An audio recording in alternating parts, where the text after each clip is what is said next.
हरिः ओम तत्सत्।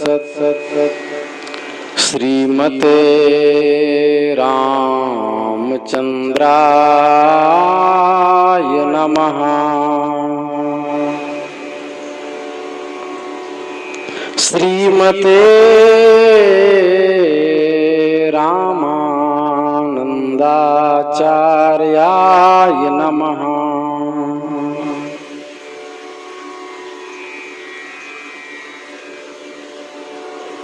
श्रीमते मलूकदासाय नमः।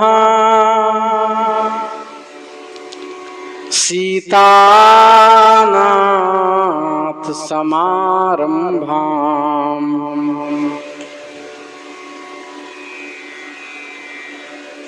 चेक करना पड़ेगा। श्री रामानंदार्य मध्यमाम् अस्मदाचार्य पर्यन्तां वन्दे गुरु परंपराम्। रामाय रामभद्राय रामचंद्राय वेदसे रघुनाथाय नाथाय सीताया पतये नमः। श्री राम जय जय राम। श्री वृंदावन बिहारी लाल की जय। भक्तवांछा कल्पतरु भक्तवत्सल शरणागत वत्सल दीनबंधु दया सिंधु कृपा सिंधु निखिल है प्रत्यनेक दिव्यानंत कल्याण गुणगण निलय सर्वैश्वर्य परात्पर परब्रह्म भगवान श्री हरि की असीम अनुकंपा से हम आप सब इस विशुद्ध सत्संग मंडप में बैठकर मनुष्य जन्म धारण करने का सर्वश्रेष्ठ साधन सत्संग श्री रामानंद संप्रदाय वैभव वर्णन के माध्यम से प्राप्त कर रहे हैं।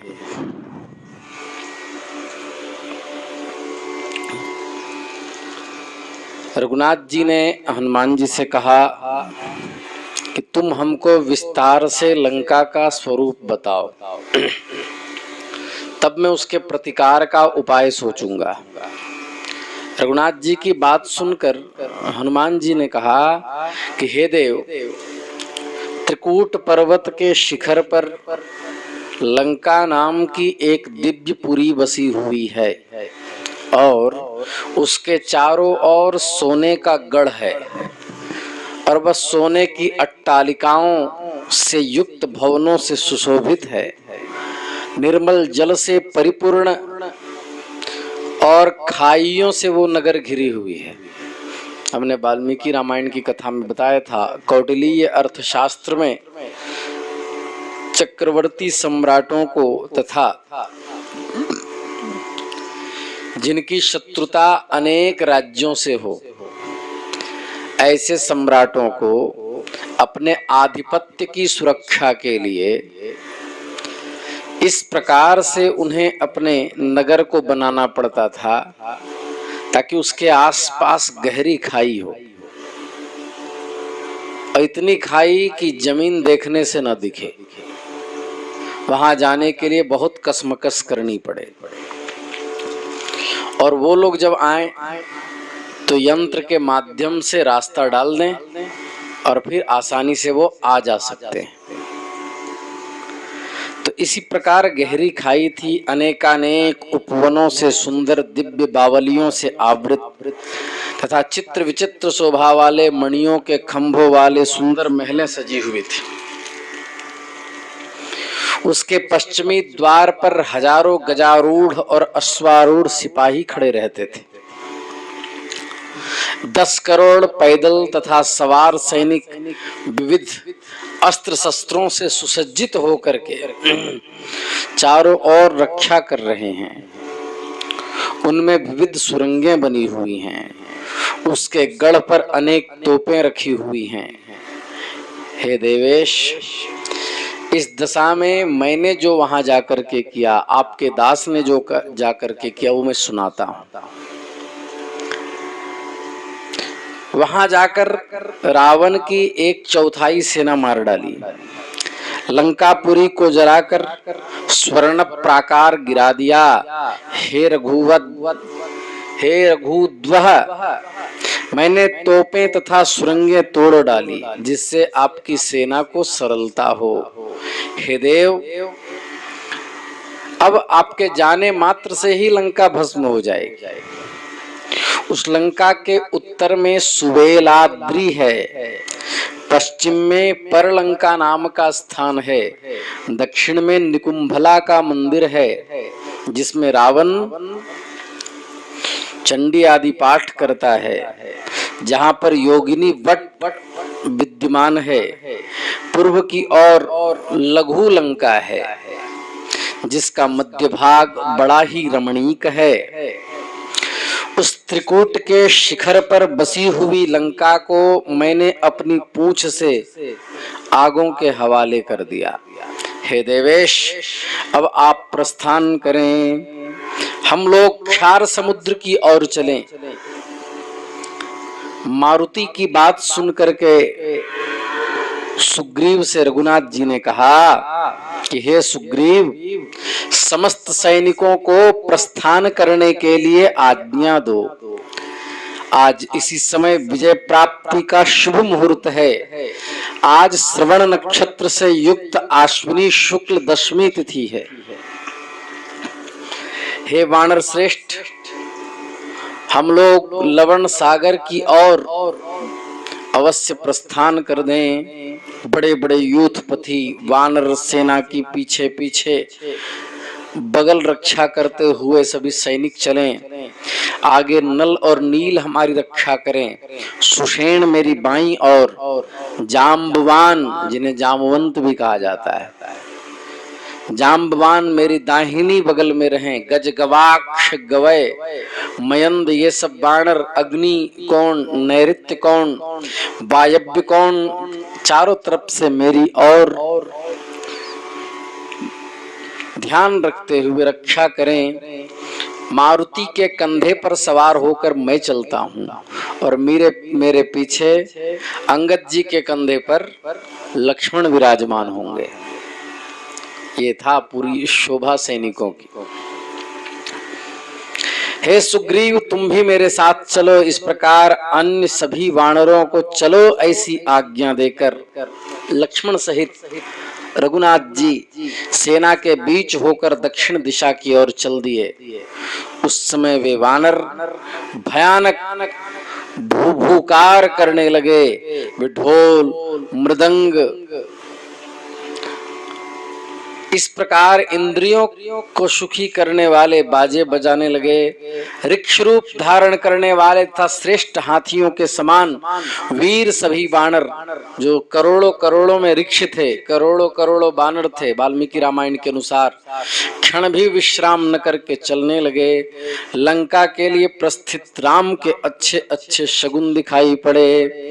ते सह्यं समतिक्रम्य मलयञ्च तथा गिरिम् आययुश्चानुपूर्व्येण ते सर्वे दक्षिणार्णवम्। वे सह्य पर्वत तथा मलयाचल होते हुए क्रमशः दक्षिण समुद्र तट पर जा पहुंचे। राम ने उस वानर सेना को समुद्र के किनारे बालू में ठहरा दिया। सब वानर मिलकर समुद्र पार करने की विचार करने लगे। सब सोचने लगे कि इस समुद्र को कैसे पार करें। उधर लंका में वायुपुत्र हनुमान के कृत्य को देखकर रावण अपने प्रहस्त आदि मंत्रियों को बुला करके आगे षड्यंत्र की योजना करने लगा। एक ही वानर ने हमारी संपूर्ण लंका जला दी। उसने सीता को देख लिया, वन को उजाड़ डाला, राक्षसों को मार डाला। मेरा अतिशय प्रिय छोटे पुत्र को भी रण में उसने समाप्त कर दिया, अक्षय का वध कर दिया। अब सब मंत्री दशानन को धैर्य दिलाकर कहने लगे, हे राजन, या तो हम लोगों ने वानर समझकर उसकी उपेक्षा कर दी थी। वो कोई देवपुत्र था। अब यदि आप आज्ञा दें तो हम समस्त संसार को जन शून्य कर दें, वानर शून्य कर दें। रस्सी जल गई किंतु ऐंठन नहीं गई, शून्य कर दें। कुंभकर्ण ने राक्षसेश्वर रावण से कहा, आपने यह उचित नहीं किया जो जाकर जानकी को उठा लाए। यद्यपि आपने अनजान में यह अनुचित काम किया है, तथापि मैं सब कुछ ठीक कर दूंगा।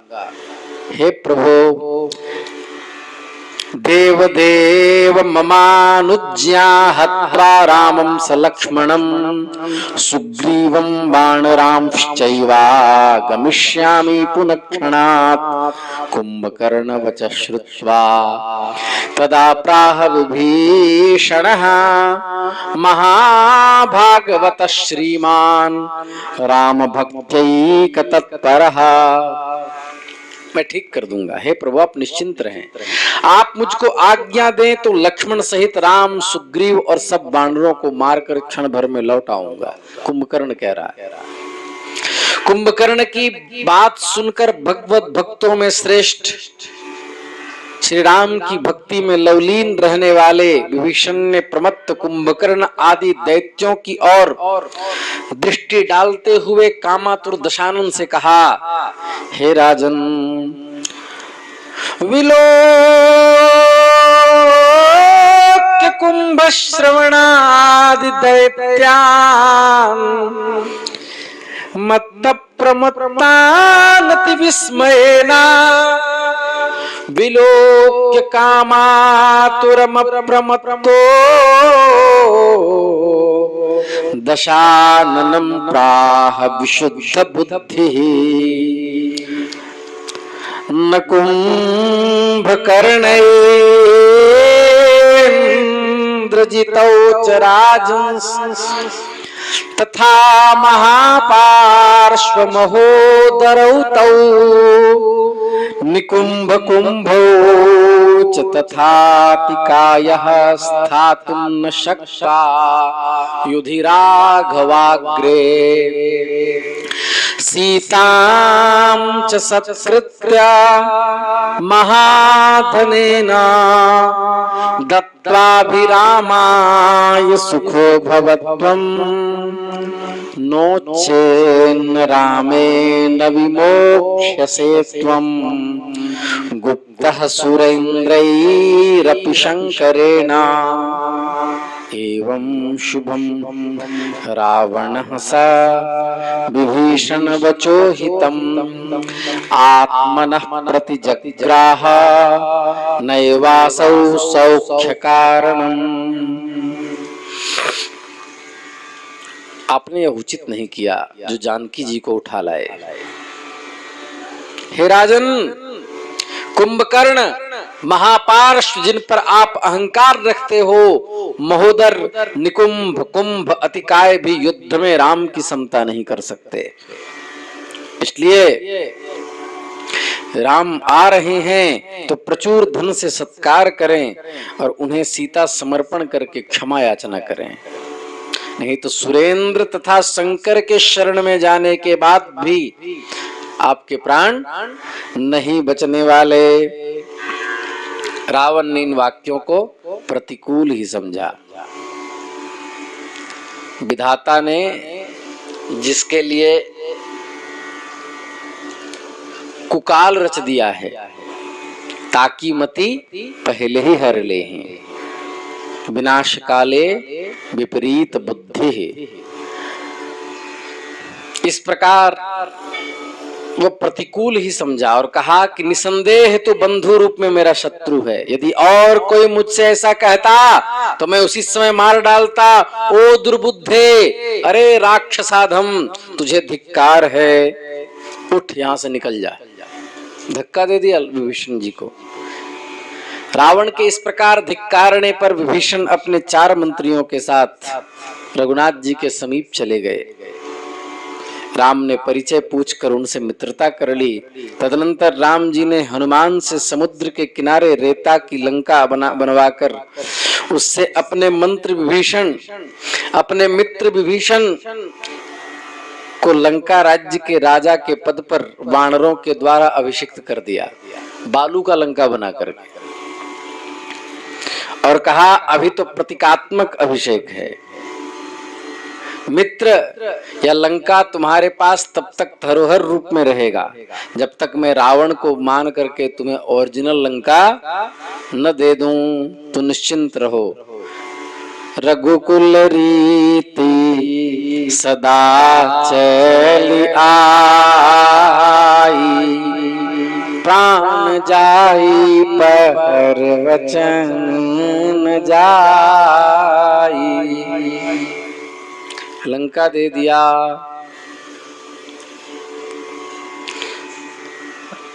इस प्रकार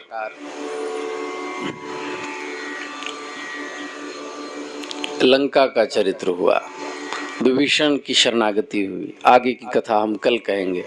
श्री वृंदावन बिहारी लाल की जय।